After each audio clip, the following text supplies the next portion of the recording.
Bapa di sorga, kami mengucap syukur buat anugerah Allah yang besar di dalam kehidupan kami. Hari-hari kami berjalan bersama dengan Tuhan dan segala yang kami rencanakan boleh terjadi karena Allah di pihak kami. Di hari ini kami datang beribadah kepadamu Tuhan bersama umat-Mu dan para hamba-hamba-Mu. Kami sudah memuji dan menyembah Engkau. Saatnya Tuhan Engkau akan mengajar kami melalui kebenaran firman Allah. Berbicaralah kepada kami, sucikan hati dan pikiran kami. Terlebih bagi hamba-Mu untuk dapat menyampaikan isi hati-Mu sesuai dengan maksud Allah. Berfirmanlah Tuhan atas kami telah siap mendengarkan Engkau. Di dalam nama Tuhan Yesus Kristus kami sambut firman Allah. Haleluya. Amin. Salam sejahtera bagi kita sekalian, Bapak Ibu yang dikasihi oleh Tuhan. Mari kita membuka hati selebar-lebarnya untuk Tuhan mengajar kita melalui kebenaran firman Allah.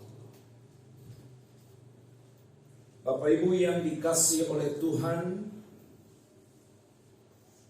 salah satu kenyataan dalam hidup manusia yang tidak bisa dihindari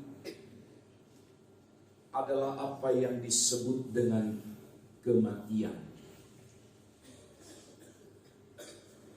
Kematian itu adalah satu peristiwa yang sangat menakutkan hampir bagi semua umat manusia.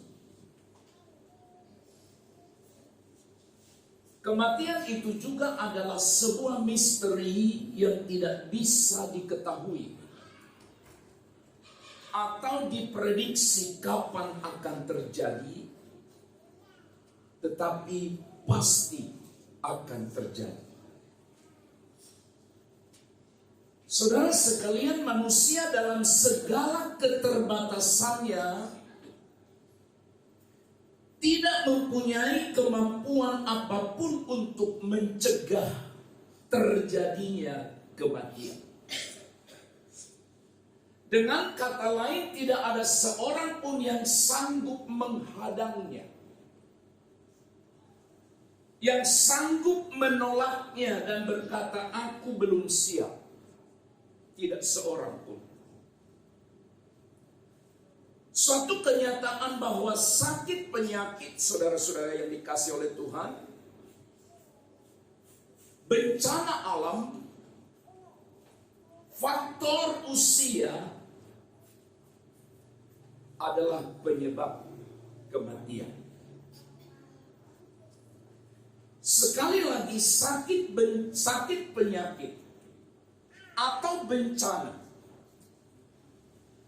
juga faktor umur, faktor usia adalah sesuatu yang pasti, yang sering kali kita lihat. Itulah penyebab seseorang akhirnya mati. Saudaraku yang dikasihi oleh Tuhan, berbicara mengenai kematian, maka satu hal yang harus kita akui adalah kematian bukan suatu kemungkinan, tetapi kepastian. Barangkali Bapak Ibu bertanya, kenapa pendeta khotbah kematian hari ini? Saya merasa terpanggil bahwa umat Tuhan harus diberitahu. Sebab yang seringkali terjadi adalah khotbah kematian selalu disampaikan di saat orang sedang mati atau ada orang yang mati. Lalu apalah artinya khotbah seindah apapun disampaikan pada orang yang sudah mati?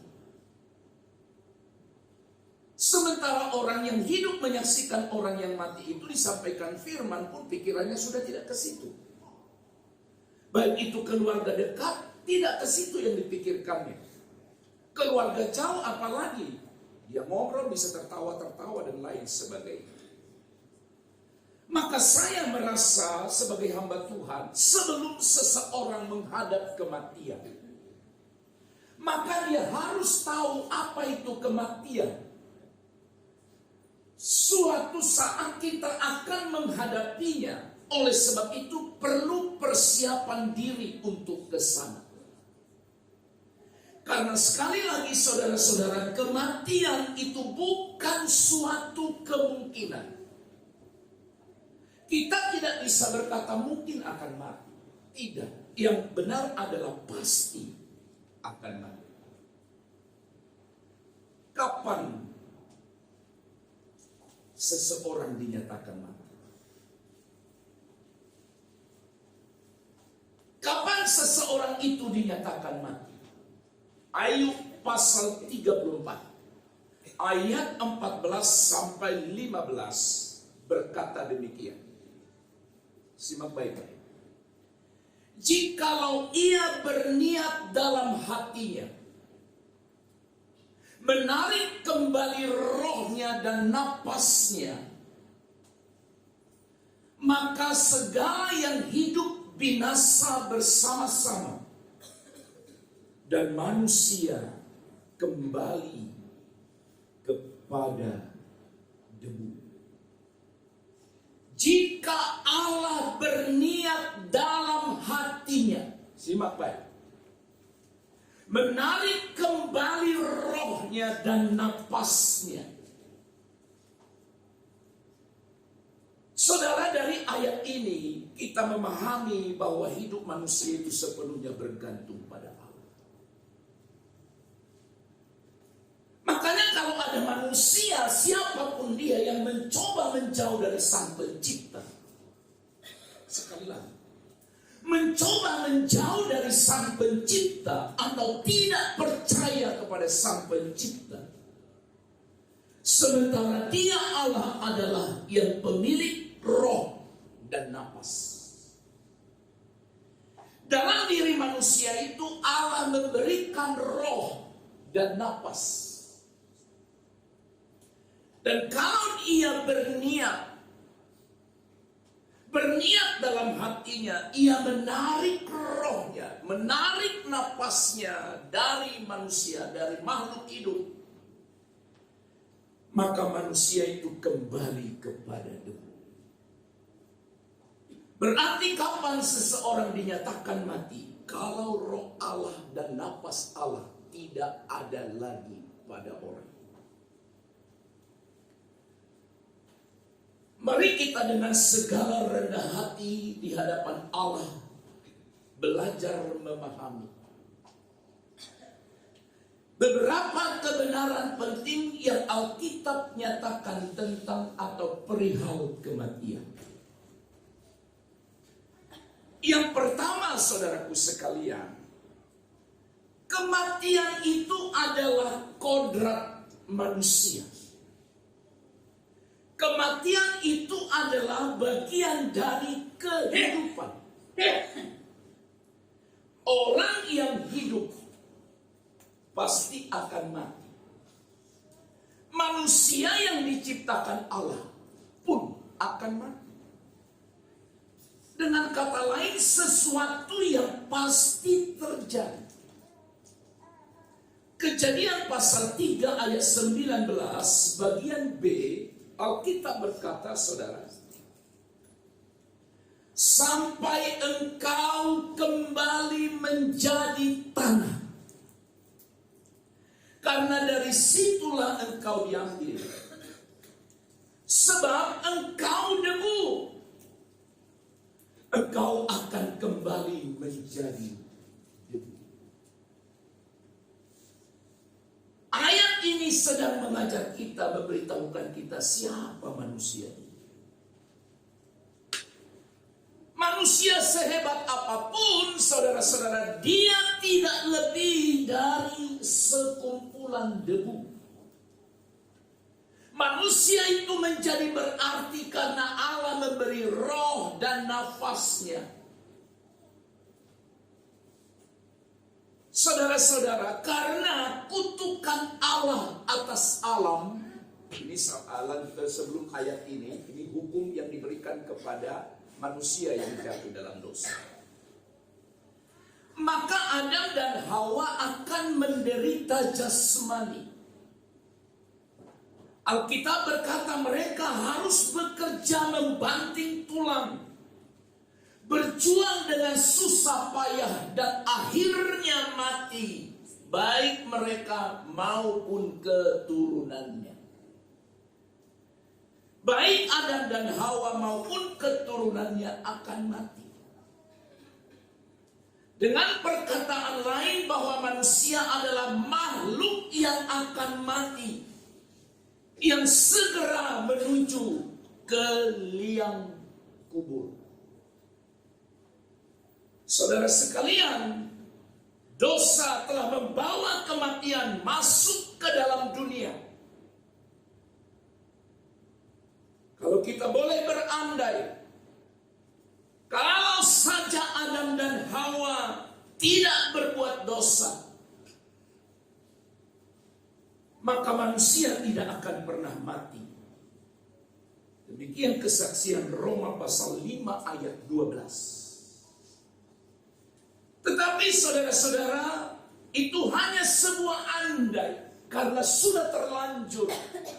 Adam dan Hawa sudah jatuh ke dalam dosa.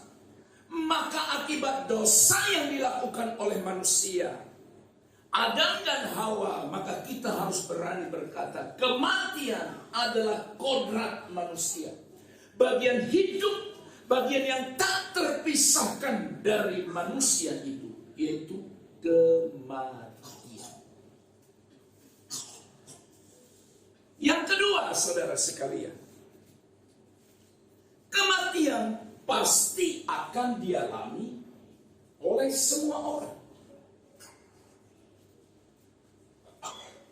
Siapa semua orang itu? Di dalam Alkitab bisa kita temukan beberapa klasifikasi manusia,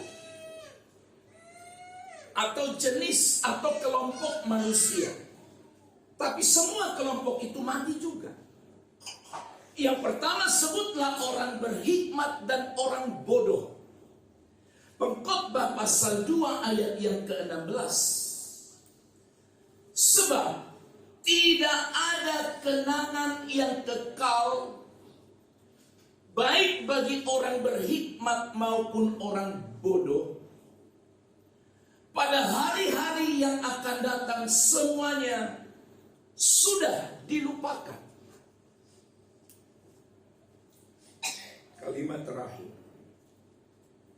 Orang berhikmat mati juga seperti orang bodoh. Orang berhikmat dan orang bodoh juga akan mati. Lalu kemudian saudara-saudara, kelompok manusia yang Alkitab juga katakan adalah orang kaya dan orang miskin. Injil Lukas pasal 16 ayat 22 sampai 23. Kemudian matilah orang miskin itu, lalu dibawa oleh malaikat-malaikat ke pangkuan Abraham. Orang kaya itu juga mati, lalu dikubur. Sementara ia menderita sengsara di alam maut, ia memandang ke atas. Dan dari jauh dilihatnya Abraham dan Lazarus duduk di pangkuannya. Ayat ini memberitahukan kepada kita, saudara-saudara, kematian adalah nasib yang pasti yang akan dihadapi oleh orang kaya dan orang miskin, orang saleh dan orang fasik, orang bodoh dan orang berhikmat. Itu berarti, saudara-saudara, kematian tidak pandang bulu. Apakah itu orang kaya dengan kekayaannya, orang miskin dengan kemiskinannya, orang bodoh dengan kebodohannya, orang berhikmat dengan hikmatnya. mereka akan mati.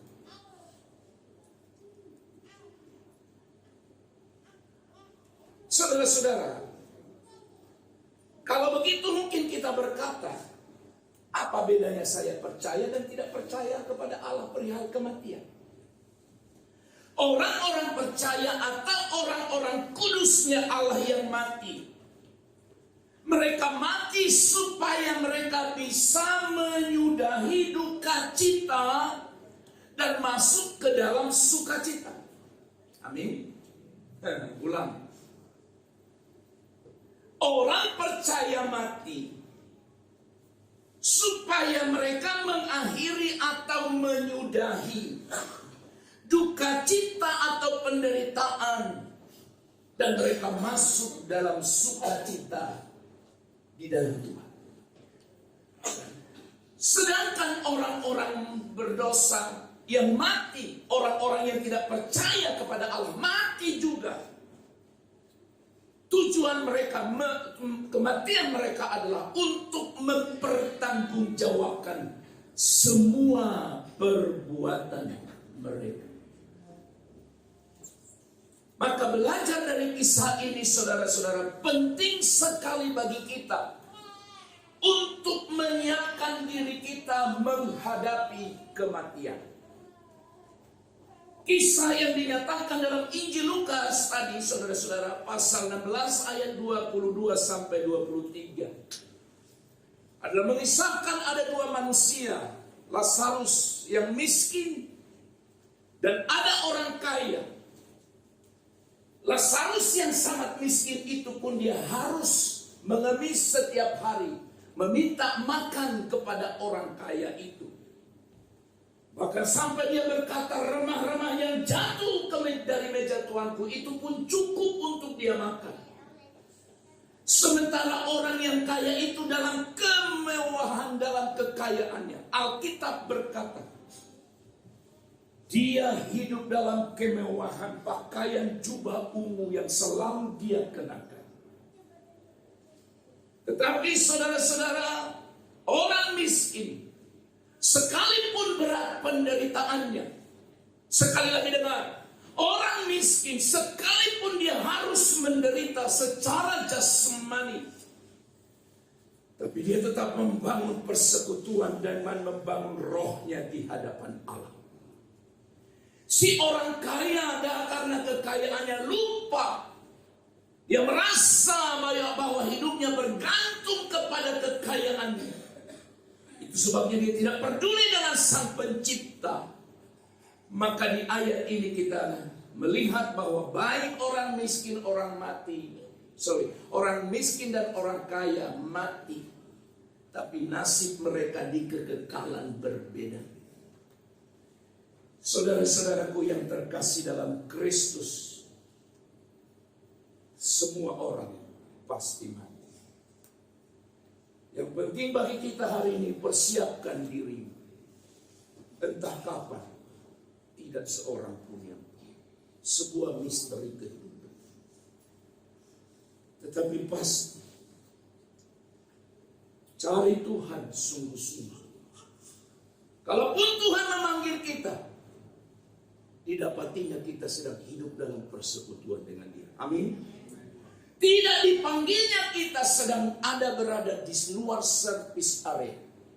Dengan kata lain, jauh dari hadirat Allah. Hidup di dalam dosa. Allah panggil. Maka dengarkan baik. Dia akan mati untuk menemukan penghukuman yang kekal. Yang ketiga, saudara.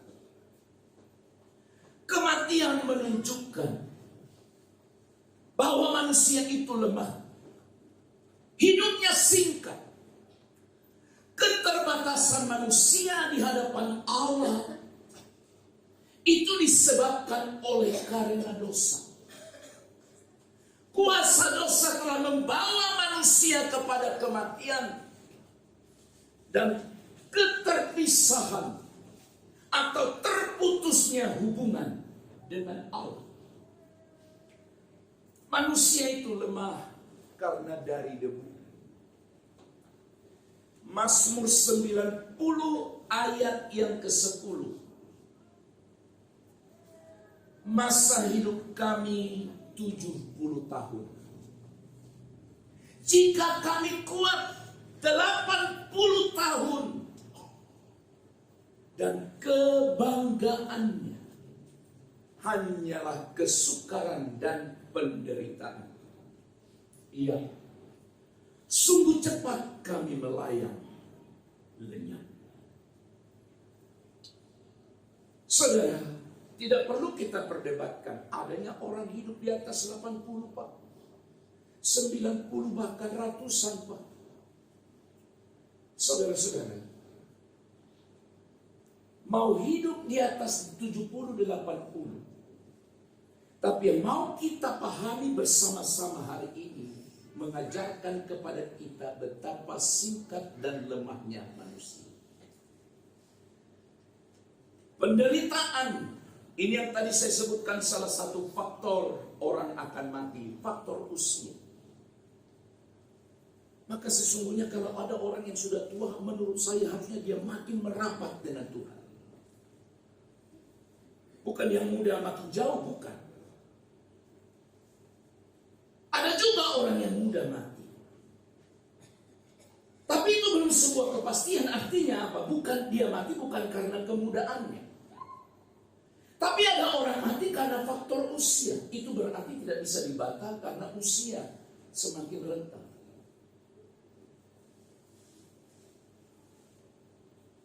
Ayo. Semakin kita lanjut usia, kepastian adalah bahwa semakin dekatnya kita ke liang kubur. Semakin dekat. Dan itu mengajar kita sebuah kesadaran, harusnya aku makin dekat kepada sang pemilik roh dan pemilik nafas itu. Seperti firman tadi berkata, kalau ada niat di hati Allah menarik rohnya, menarik napasnya, maka manusia itu mati dan kembali menjadi hidup. Maka dari itu seharusnya saudara-saudara yang dianugerahi Tuhan umur yang sudah lanjut, sampai hari ini makin merendahlah di hadapan Allah. Makin mempersiapkan diri sebab sebuah kepastian semakin mendekat. Sekali lagi bukan berarti yang muda jauh sekali ya. Tidak, itu juga sekali lagi ingat bahwa kematian itu sebuah misteri. Rahasia yang tak bisa dipahami oleh siapa. Tapi sadarlah kita kalau diri kita lemah, maka kita bergantung pada Allah. Umur kita, maka sesungguhnya ketika ada orang yang sedang merayakan ulang tahunnya, walaupun hanya happy-happy, gairah semangat-semangat, nyanyi-nyanyi sukacita, tapi sesungguhnya ketika seseorang berulang tahun, dia harus sadar usianya di dunia ini makin berkurang. Makin berkurang, bukan makin lama, makin berkurang. Makanya kenapa orang bilang kalau lagi ulang tahun sebelum potong, sebelum apa? Sebelum tiup lilinnya atau apa? Kau doa dulu katanya. Dia tutup mata di depan kue tadi. Tak apa yang dibilang. Kau minta apa? Oh Tuhan, berikan aku jodoh. Itu kayak yang dimintanya di ulang tahun itu. Kalaupun boleh nggak apa-apa. Tapi sesungguhnya ketika saudara diberi kesempatan seperti itu, yang disadarinya adalah harusnya dia sadar. Berarti kesempatan saya di muka bumi ini makin berkurang. Kita lemah. Jangan ada yang sombong. Kau debu. Bilang dulu sama kiri kanan, jangan sombong. Kita ini debu. Kalaupun cantik hari ini harum, itu karena ada sabun, ada minyak wangi. Coba saudara tidak mandi 1 hari saja, aroma debu yang makin membusuk, makin membuat kita tidak nyaman. Sekali lagi kita dengarkan. Haleluya. Yang keempat, berharga di mata Tuhan kematian semua orang yang dikasihi. Nah, saudara-saudara lihat dua terjemahan ini ya. Sama-sama dari Mazmur pasal 116 ayat 15. Terjemahan baru yang pertama itu yang ada di Alkitab saudara, yang di atas itu bunyinya. Lalu terjemahan baru jilid 2 Alkitab terbaru sekarang yang di bawah itu. Pertama dikatakan berharga di mata Tuhan kematian semua orang yang dikasihi. Saya lebih terkagum-kagum membaca bagian di bawah. Sungguh berat bagi Tuhan kematian semua orang yang dikasihi. Nah saudara, berharga. Lalu bagian yang kedua atau terjemahan yang kedua bilang sungguh berat bagi Tuhan. Kalau dikatakan sungguh berat, sesungguhnya Allah sebenarnya tidak menghendaki orang yang dikasihinya itu mati. Berat. Tapi karena perbuatan manusia itu, karena dosa itu. Tapi sekali lagi perlu dilihat bagian berikut. Orang yang dikasihinya, bukan semua orang. Siapakah orang yang dikasihinya? Tentu jawabannya adalah orang yang mengasihi dia. Amin. Orang yang mengasihi dia, mengasihi Tuhan, mengasihi Allah sungguh-sungguh, maka Allah pun akan mengasihi dia. Tentu menjadi pertanyaan bagi kita adalah mengapa kematian orang percaya atau orang yang dikasihinya itu berharga bagi dia. Tujuannya disebut berharga atau berat. Kenapa saudara? Yang pertama Alkitab mencatat supaya mereka boleh beristirahat dari jerih lelah mereka. Baik sekali Tuhan. Wahyu pasal 14 ayat 13. Kemudian aku mendengar suara dari surga berkata, tuliskan, berbahagialah orang-orang mati yang mati dalam Tuhan sejak sekarang ini. Sungguh kata Roh, supaya mereka boleh beristirahat dari jerih lelah mereka, karena segala perbuatan mereka menyertai mereka. Memang saudara-saudara, kita harus sadar hidup kita ini milik Tuhan. Bukan milik istri, bukan milik suami, bukan milik anak-anak atau orang tua. Iya, pemilik hidup ini adalah Allah. Jadi sebenarnya, dengar ya, kalau engkau marah kepada Allah ketika anggota keluargamu dipanggil pulang, dengar, marah. Coba pikir, apa hakmu marah? Halo? Kalau ada orang marah dengan Tuhan, bahkan sampai meninggalkan Tuhan, marah betul dengan Allah. Karena orang yang dikasihi dia dipanggil pulang oleh Sang Pencipta. Maka saya tidak bisa memahami atas dasar apa dia marah. Karena pemilik hidup kita ini, yang punya kita, yang pemilik kita adalah Allah sendiri. Memang tidak mudah seperti Ayub berkata dalam pasal 1 ayat 21. Allah yang memberi, Allah yang mengambil, terpujilah dia. Tuhan yang memberi, Tuhan yang mengambil, terpujilah dia. Tidak mudah ucapkan itu. Kenapa? Karena kita sayang, terlalu sayang dekat dengan anggota keluarga secara tubuh jasmani. Tetapi saudaraku sekalian, sebenarnya Allah karena lebih sayangnya dia sama orang yang dipanggil pulang itu. Jangan lagi capek kali dunia ini, biarlah orang itu capek di situ. Istirahatlah kau. Istirahat. Sampai seluruh sejarah dunia selesai. Tuhan tidak membiarkan orang yang dikasihinya terus-menerus mengalami kesakitan dan penderitaan. Tuhan sangat tahu kekuatan kita. Dan dia tahu memberi yang terbaik bagi kita. Amin, saudara. Sekali dia tahu kekuatan kita. Dan dia tahu memberi yang terbaik bagi kita. Alkitab berkata kita ini adalah buatan Allah.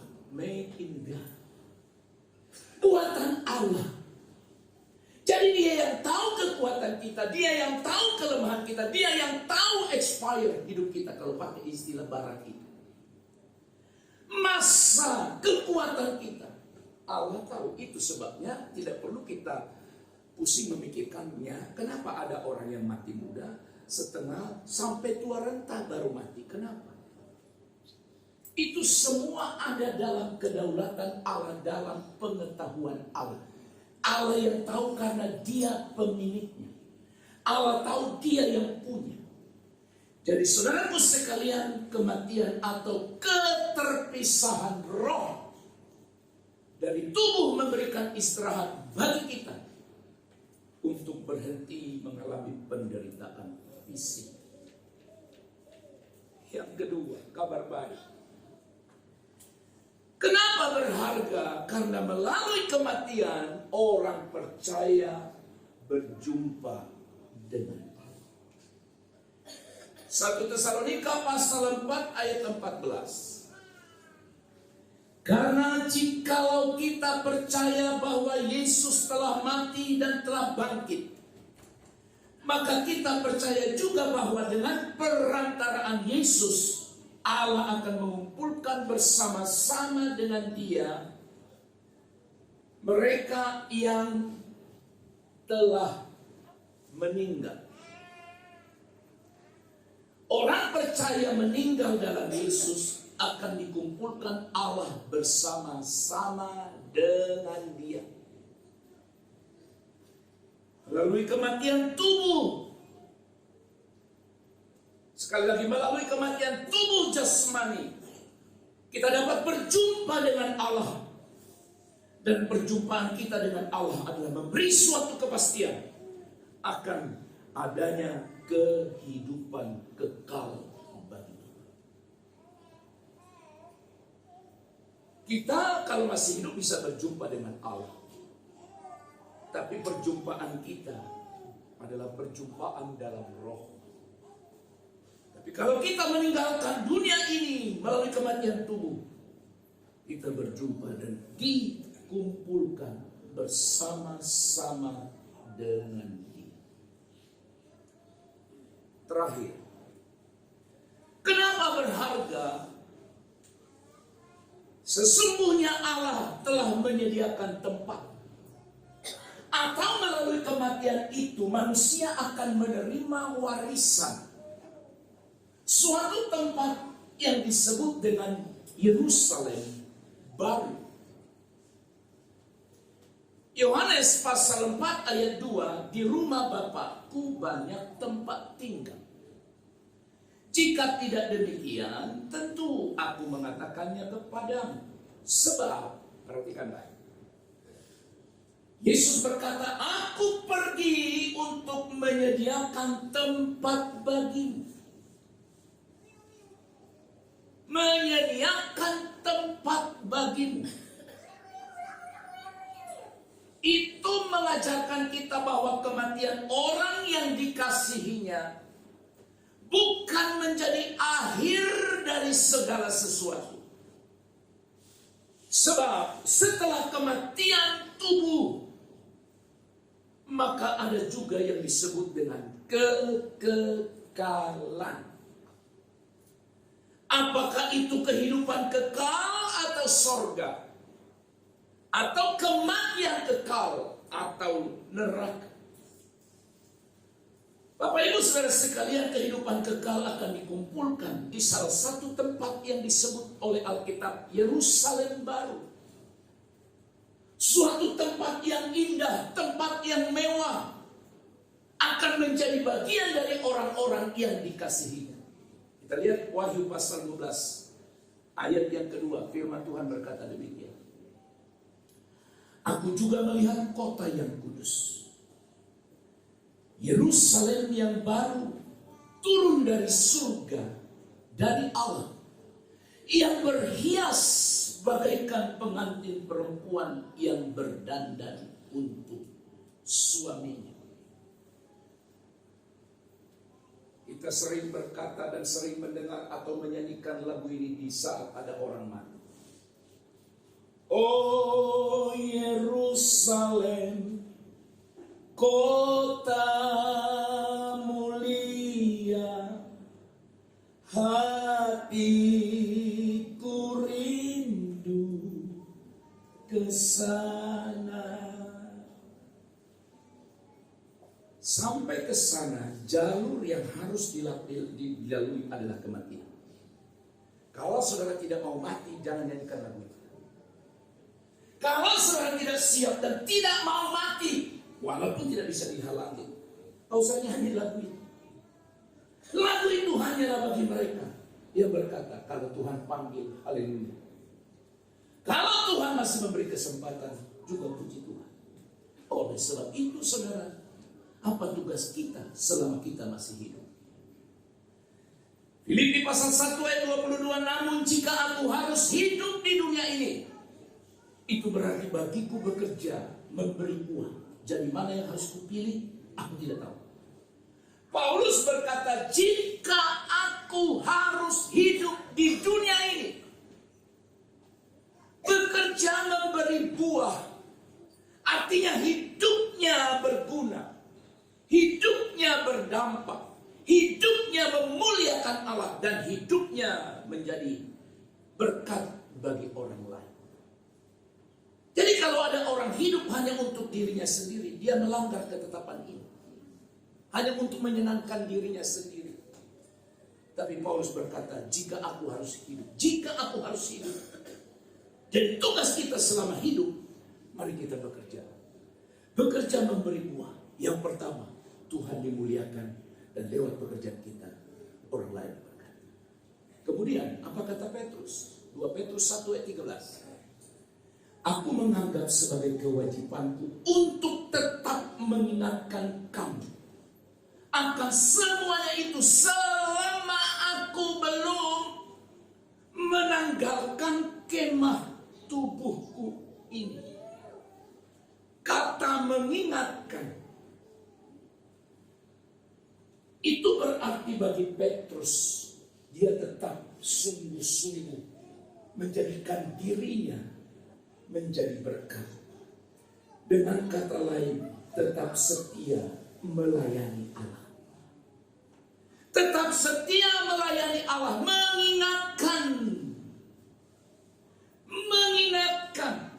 mengingatkan apa saudara? Mengingatkan umat, mengingatkan orang lain, supaya mereka tetap ada di jalan Tuhan. Oleh sebab itu sikap kita dalam memandang kematian, 1 Tesalonika 4 ayat 13 berkata, selanjutnya kami tidak mau saudara-saudara, bahwa kamu tidak mengetahui tentang mereka yang meninggal. Berarti kita harus tahu. Sekarang sudah diberitahu. Supaya kamu jangan berduka cita seperti orang-orang lain yang tidak mempunyai pengharapan. Sekarang ku beritahu, itulah kematian. Demikianlah pandangan Allah, pandangan Alkitab perihal orang mati yang dikasihi. Ayat terakhir Paulus berkata dalam Filipi pasal 1 ayat 21. Sesungguhnya bagiku hidup adalah Kristus, dan mati adalah keuntungan. Kalau aku hidup untuk Tuhan. Kalau aku mati, aku juga mati untuk Tuhan. Jadi saudara-saudaraku yang terkasih dalam Kristus, engkau dan saya tidak tahu kapan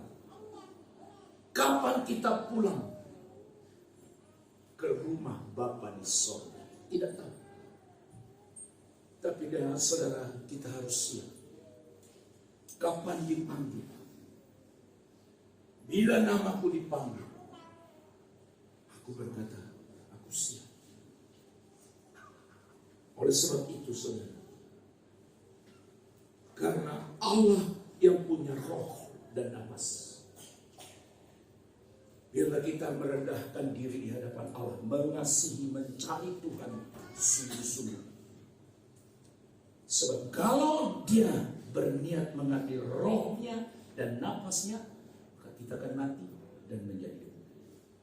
Jangan kau sombong, jangan kau angkuh, jangan kau perkarakan perkara dunia ini. Tapi lihatlah, persiapkan diri, karena Tuhan akan datang mengambil. Amin. Kami bersyukur atas kebenaran firman. Kiranya Tuhan menolong kami, mempersiapkan diri kami selama masih ada di dunia ini, supaya kelak kami boleh mewarisi Yerusalem baru bersama dengan Engkau. Tuhan tolong kami, supaya kami dapat melihat kenyataan hidup kami dan mempersiapkan diri sebaik mungkin untuk merespon panggilan Allah dalam hidup kami. Dalam nama Yesus kami berdoa. Amin.